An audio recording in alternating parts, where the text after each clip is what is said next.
আসসালামু আলাইকুম। জানিয়ে দিব এই মাত্র পাওয়া সংবাদ। প্রথমেই বলে দিচ্ছি সংবাদ শিরোনাম, এরপর বলবো বিস্তারিত। আজ সবথেকে বড় ব্রেকিং নিউজ, বিপুল পরিমাণ অবৈধ আগ্নেয়াস্ত্র এবং নগদ ৩৫০ কোটি টাকা সহ হাতে নাতে গ্রেফতার হয়েছেন সমন্বয়ক আসিফ মাহমুদ। এবং এই চরম পতনের মাঝে আগামী ২৬শে মে সরাসরি বাংলাদেশে ফেরার চূড়ান্ত দিনক্ষণ ঘোষণা করেছেন শেখ হাসিনা। কেন হঠাৎ তাসের ঘোরের মতো ধসে পড়ল বর্তমান প্রশাসনের সব শক্তিশালী দুর্গ? আর দিল্লির বিশেষ নীল নকশায় শেখ হাসিনার এই রাজকীয় প্রত্যাবর্তনের আসল রহস্য কী? আগামীর ক্ষমতা দখলের এই রোমহর্ষক সত্য জানতে ভিডিওটি ১ সেকেন্ডও না টেনে সম্পূর্ণ শেষ পর্যন্ত দেখুন। আরও জানাব, চট্টগ্রাম বন্দরে বড় উদ্যোগ, নিরাপত্তা জোরদারে শুরু হল সপ্তাহব্যাপী বন্দর নিরাপত্তা সপ্তাহ কর্মসূচি। দেশের সবচেয়ে গুরুত্বপূর্ণ সমুদ্র বন্দরকে আরও নিরাপদ রাখতে নেওয়া হয়েছে বিশেষ ব্যবস্থা। এতক্ষণ শুনছিলেন শিরোনাম, এখন বলবো বিস্তারিত। তাই ভিডিওটিতে একটি লাইক দিয়ে চ্যানেলটা সাবস্ক্রাইব করে সম্পূর্ণ ভিডিওটা মনোযোগ দিয়ে দেখতে থাকুন।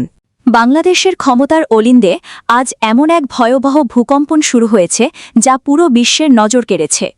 আমাদের হাতে আসা সবথেকে বড় এবং চাঞ্চল্যকর খবর অনুযায়ী বর্তমান প্রশাসনের অন্যতম শীর্ষ ব্যক্তি এবং সমন্বয়ক আসিফ মাহমুদ এক শ্বাসরুদ্ধকর বিশেষ অভিযানে বিপুল পরিমাণ অবৈধ আগ্নেয়াস্ত্র এবং নগদ ৩৫০ কোটি টাকা সহ সরাসরি গ্রেফতার হয়েছেন। আইনশৃঙ্খলা রক্ষাকারী বাহিনীর গোপন ও ঝটিকা অভিযানে উদ্ধারকৃত এই নগদ অর্থ এবং ঘাতক অস্ত্রশস্ত্রের পাহাড় প্রমাণ দিচ্ছে যে পর্দার আড়ালে কত বড় দেশবিরোধী ষড়যন্ত্রের জাল বোনা হচ্ছিল। আসিফ মাহমুদের এই নৈতিক ও প্রশাসনিক পতন বর্তমান অন্তর্বর্তীকালীন কাঠামোর ভিতকে মুহূর্তের মধ্যে তাসের ঘরের মতো ধসিয়ে দিয়েছে। এই খবরটি ছড়িয়ে পড়ার পর থেকেই রাজধানীর প্রতিটি প্রশাসনিক কেন্দ্রে এক গভীর আতঙ্ক এবং চরম বিশৃঙ্খলা বিরাজ করছে। কিন্তু সংবাদের আসল মহাপ্রলয় এবং সারা দেশের মানুষের জন্য সবথেকে বড় চমক হল শেখ হাসিনার রাজকীয় প্রত্যাবর্তনের চূড়ান্ত ঘোষণা। অত্যন্ত নির্ভরযোগ্য কূটনৈতিক এবং পারিবারিক সূত্র সরাসরি নিশ্চিত করেছে যে আগামী ২৬শে মে সব বাধা চুরমার করে সরাসরি বাংলাদেশের মাটিতে পা রাখছেন জননেত্রী শেখ হাসিনা। এই তারিখটি নির্ধারণের পেছনে কাজ করেছে এক বিশাল আন্তর্জাতিক মাস্টার প্ল্যান এবং ওপার বাংলার নীতি নির্ধারকদের সরাসরি সবুজ সংকেত। শেখ হাসিনার ফেরার খবর নিশ্চিত হওয়ার পর থেকেই সারা দেশের আওয়ামী লীগ নেতাকর্মীদের মধ্যে এক নতুন ও অপ্রতিরোধ্য উদ্দীপনার সৃষ্টি হয়েছে, যা মাঠের রাজনীতিকে মুহূর্তের মধ্যে সম্পূর্ণ বদলে দিয়েছে। রাজনৈতিক বিশ্লেষকরা সরাসরি বলছেন যে আসিফ মাহমুদের এই ভয়ঙ্কর গ্রেফতারি এবং শেখ হাসিনার এই বিরচিত প্রত্যাবর্তন আসলে একই মুদ্রার এপিঠোপিঠ, যা প্রমাণ করছে যে দিল্লির পূর্ণ সমর্থনে আবারও দেশের পূর্ণ নিয়ন্ত্রণ নিতে যাচ্ছেন শেখ হাসিনা। গোয়েন্দা প্রতিবেদনগুলো বলছে বর্তমান প্রশাসনের উচ্চপদস্থ কর্মকর্তারা এখন চূড়ান্ত উৎকণ্ঠার মধ্যে দিন কাটাচ্ছেন এবং অনেকেই তড়িঘড়ি করে পার্শ্ববর্তী দেশগুলোতে পালানোর নিরাপদ পথ খুঁজছেন।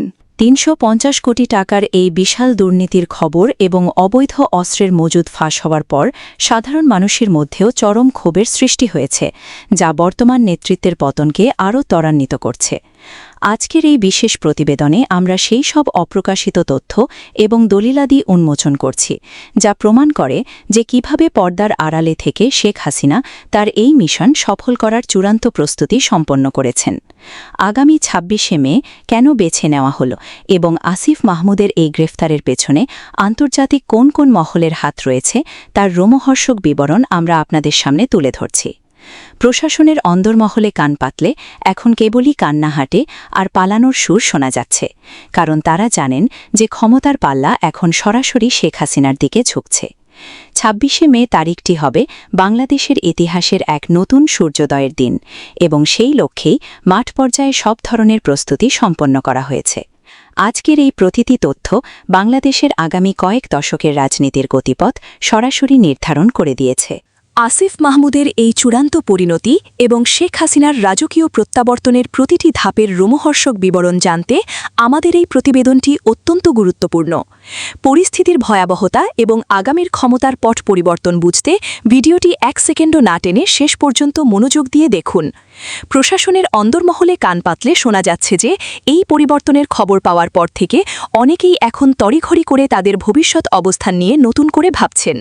পরিস্থিতির প্রতিটি ব্রেকিং আপডেট সবার আগে পেতে আমাদের সাথেই থাকুন এবং এই ভিডিওটি এখনই শেয়ার করে দেশবাসীকে এই ভয়ঙ্কর সত্যগুলো এবং আওয়ামী লীগের এই সুখবরটি জানার সুযোগ করে দিন।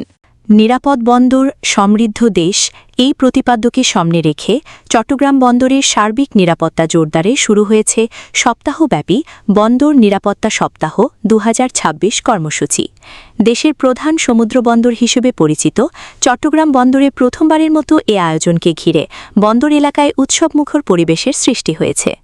রোববার সকালে বন্দর ভবন প্রাঙ্গণে বেলুন উড়িয়ে কর্মসূচির উদ্বোধন করেন বন্দরের ভারপ্রাপ্ত চেয়ারম্যান ও সদস্য হারবার ও মেরিন কমোডোর আহমেদ আমিন আবদুল্লাহ। এ সময় বন্দর কর্তৃপক্ষের ঊর্ধ্বতন কর্মকর্তা, নৌবাহিনী, কোস্টগার্ড, আইনশৃঙ্খলা বাহিনী এবং বন্দরের বিভিন্ন বিভাগের কর্মচারীরা উপস্থিত ছিলেন। উদ্বোধনী অনুষ্ঠানের পর একটি বর্ণাঢ্য র্যালি বন্দর এলাকার বিভিন্ন সড়ক প্রদক্ষিণ করে। বন্দর কর্তৃপক্ষ জানিয়েছে, সপ্তাহব্যাপী এই কর্মসূচির মূল উদ্দেশ্য হচ্ছে বন্দরের নিরাপত্তা ব্যবস্থা আরও আধুনিক ও কার্যকর করা, কর্মচারীদের মধ্যে নিরাপত্তা সচেতনতা বৃদ্ধি করা এবং আন্তর্জাতিক মান বজায় রেখে বন্দরের কার্যক্রম পরিচালনা নিশ্চিত করা। এই উপলক্ষে বিভিন্ন সচেতনতামূলক সভা, সেমিনার, মহড়া ও প্রশিক্ষণ কর্মসূচির আয়োজন করা হয়েছে। বিশেষ করে অগ্নি নির্বাপন, জরুরি উদ্ধার কার্যক্রম, সাইবার নিরাপত্তা, জাহাজ চলাচল নিরাপত্তা এবং বন্দরের সংরক্ষিত এলাকায় নিরাপত্তা জোরদারে নানা উদ্যোগ নেওয়া হয়েছে।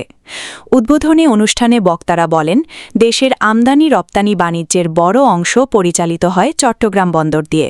তাই বন্দরের নিরাপত্তা নিশ্চিত করা মানে দেশের অর্থনীতির নিরাপত্তা নিশ্চিত করা। বর্তমান বৈশ্বিক পরিস্থিতিতে সমুদ্র বন্দরগুলোতে নিরাপত্তা ঝুঁকি দিন দিন বাড়ছে।